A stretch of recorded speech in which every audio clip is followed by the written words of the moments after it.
Hey everyone, Catch 'em All Collectibles here. In today's video, I'm just gonna do a little bit like state of the business update. I am returning from some personal travel last week.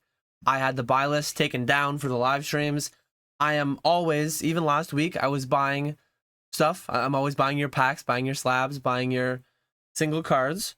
But yeah, let me show the website. So this week, every Monday, usually by the afternoon, but this time I did it by midnight. You'll be seeing this about 13 hours after this video was recorded. But I'm buying Shining Legends, Evolving Skies, Prismatic Evolutions, 151, and Surging Sparks. Those are on what's called my hot buy list. My hot buy list every week is like, hey, let me look at a combination of my sales from the prior week and my inventory levels currently at PK, at Ponga, at my own sites. And what do I need? What's selling quickly? What do I only have a few weeks worth of inventory of, a couple months worth of inventory of? And or maybe what just got a reprint, what just went on sale to some extent. What do I think might be headed up? So when you say, like, Dan, why are you buying these ones more aggressively, paying 80% or more of TCG player pricing? It's some combination of all those things. But I'm always buying every set. I know it's going to be very small. My head's covering some of it. But go to my website. It's linked in the description below. Buying every set from XY era to current. I do occasionally buy older sets. But generally speaking, those are the ones, Sword, Shield, to current especially, that I want to have everything in stock all the time. And it just feels like price to value, what the streams get out of it. It feels like those are the best ones. Unfortunately, some of the packs will say loading. It's not a perfect process. Actually, TCG Player, maybe this will be a video in the future. TCG Player broke the connection between ImportXMLs and my website. So I had to come up with a new creative way to import all the TCG Player prices. Maybe let me know in the comments below if you utilized my old short that I made telling you how to do that, and if it's no longer working for you. Maybe it was just me, but I talked to a couple other people that TCG Player broke entirely how that worked. So yeah, I'm back from my week off. I intend on having hot buy lists on every Monday. Some people will only sell me my hot buy list packs. Dan, I don't want to sell you for 70-75%. But tell me, let me know every Monday. Let me know when you're paying 80% plus on certain sets, and I'll sell to you that, and I'll sell to you those sets. And that works out well.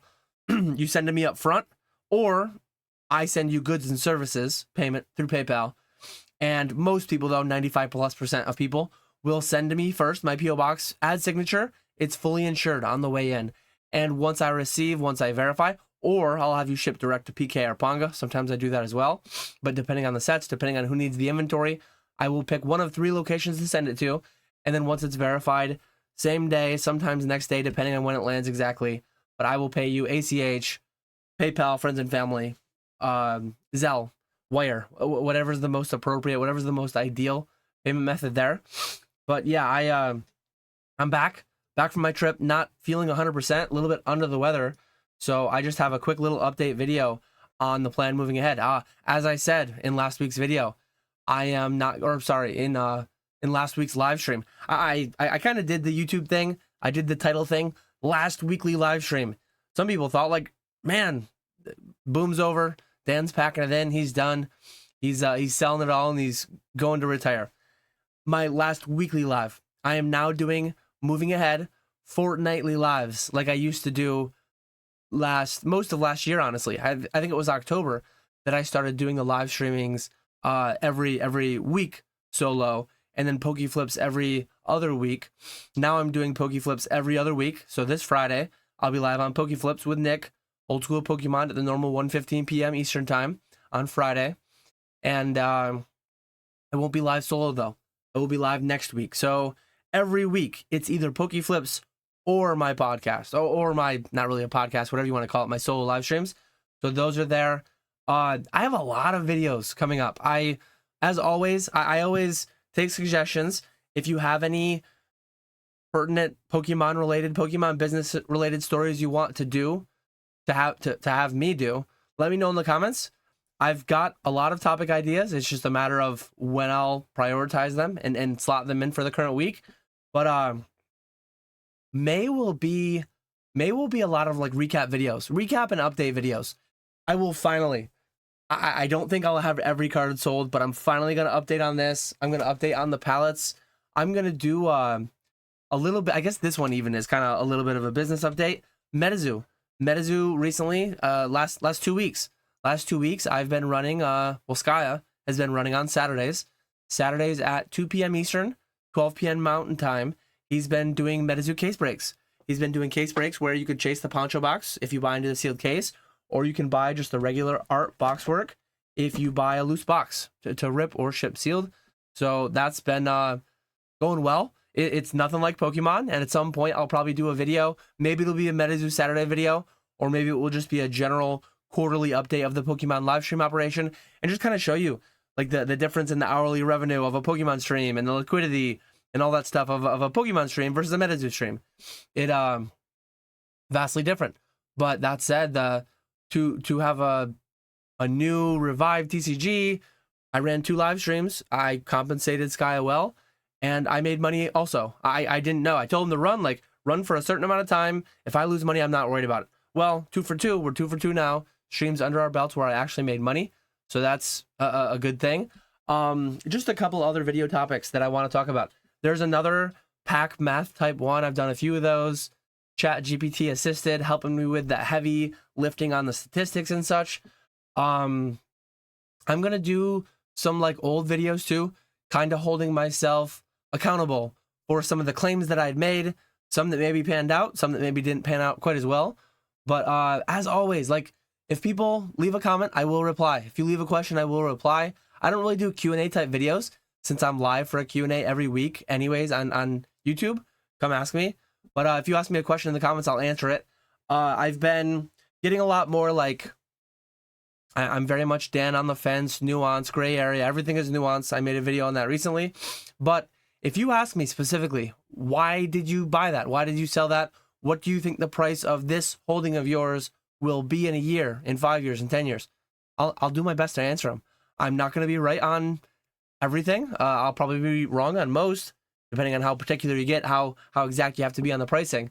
But yeah, I have a lot more videos too to do along the lines of like, I've made videos before, my weekly schedule, weekly eBay reseller schedule. I'm not an eBay reseller anymore. Now I'm like the head of sourcing for a little like live stream operation, just showing what my daily, weekly schedules are in this business now that's on pace to do $5 million in sales in 2025. What does that look like? What does my day-to-day, week-to-week look like?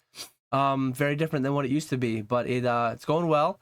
And yeah, I think a few other topics. I'm just looking at my upcoming video ideas. If you have any suggestions, let me know in the comments below. As always, I will not see you this week, but I hope to see you next week on this channel on a live stream, and every 2 weeks thereafter. And I hope to see you this Friday on PokeFlips, and every 2 weeks thereafter with Nick Old School Pokemon. Other than that, if you're looking to sell to me, I'm always buying, and the description contains the link to my buy list that is updated on every Monday, and then live updating with the TCG player prices as pack prices move, and Fanatics too. I don't shout it out all the time, but I do it from time to time. I am always consigning. Every Thursday, I have a new batch of listings that go live. Some my own, many consigner cards. And I will pay out in excess of what Fanatics directly pays out. Anyone can create an account with Fanatics, and you can send them your cards, you can send them raw cards, get them graded, you can do all that stuff. But if you sell greater than $120 ones through me, through my account, Consignment, not advice of any kind, but just some people ask, you don't get a 1099. If you deal with them directly, you do. That's not a feature, that's just the way that it works. But yeah, above 120, you'll net more than you would net selling through them yourself because of the volume that I do with them. And then I also have options. If you want to reach out, feel free to reach out, email me, DM me. You can send raw. You can send raw, get it CGC graded for $7.50 a card. I might make an entire video on that at some point. Some of the people utilizing that service don't want me to. CGC's fees are going up. The fees for that service, as it stands right now, are not going up. So that's always an option. You can send me raw to have CGC graded and then auctioned on Fanatics. You can also just send me graded cards already. Maybe someday. They used to do sealed product. Hopefully they do that again. But as of right now, they are not currently doing it. And yeah, other than that, I appreciate everyone watching as always. I will catch you all later.